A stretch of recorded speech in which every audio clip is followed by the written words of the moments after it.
For me, ang most likely mangyari is ganito. Bumaksak dito.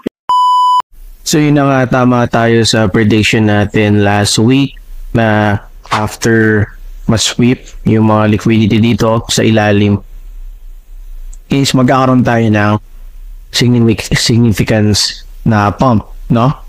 So nakita nyo natin, we took that trade, right? So now, saan na ba yung sa tingin kong possible scenario, no?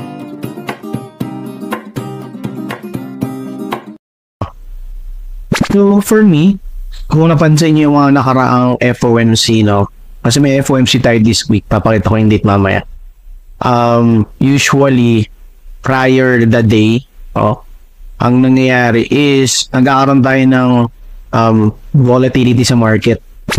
Before kasi nangyayari, during the FOMC, dun tayo nagkakaroon ng last pump or last drop bago gumawa ng big move. Ngayon, kapapansin ko this past few months, anong nangyayari during, kung makikita nyo, ito yung FOMC, anong nangyayari, bago yung FOMC, gumagawa na siya ng move, no?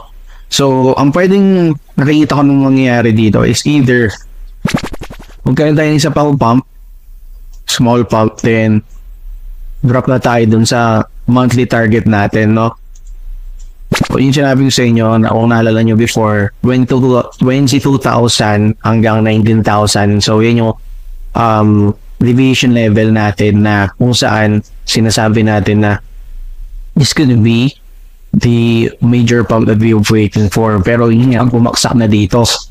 So, pag bumaksak dyan, let's see kung ano mangyayari. Magkakaroon ng change of character sa small time frame, no? Para makapag-entry tayo and maabot na natin yung 40,000 plus na target. So, bakit ko nasabi na meron pang last drop si Bitcoin? So, I think may last drop pa si Bitcoin kasi nga, kung naalala nyo last update ko kay US dollar, I think as a breakout siya. So, kung nakikita nyo, nag-breakout pa siya dito sa trend na sinasabi natin.